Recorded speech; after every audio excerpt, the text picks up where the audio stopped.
各位弟兄姊妹平安，每日靈修，靠主得力，過得勝嘅新生活。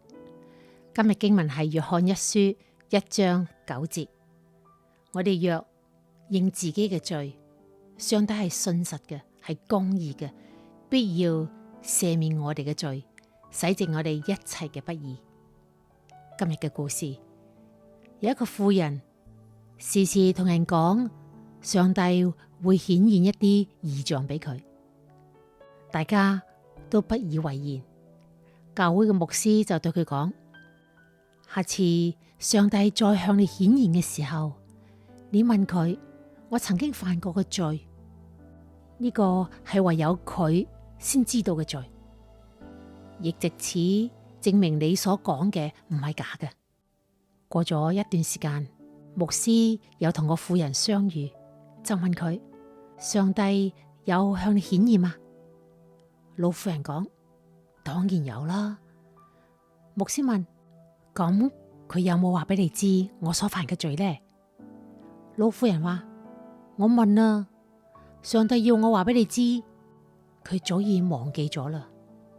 我哋一齊默想，上帝早忘記了，幾好一句話。上帝唔再紀念呢啲事情，唔再能夠成為我哋嘅轄制，而撒旦亦都唔再藉此嚟控告我哋。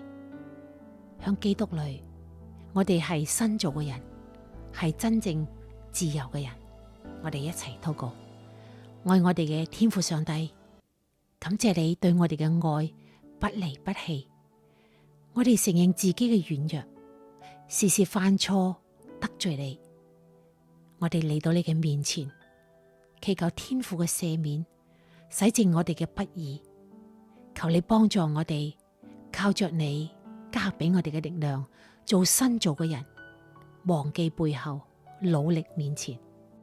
幫助我哋靠着你勝過撒旦嘅攻擊，勝過軟弱嘅自己，能夠過得勝嘅生活。禱告係奉主耶穌基督嘅名，阿門。今日經文係約翰一書1章9節，我哋若認自己嘅罪，上帝係信實嘅，係公義嘅，必要赦免我哋嘅罪，洗淨我哋一切嘅不義。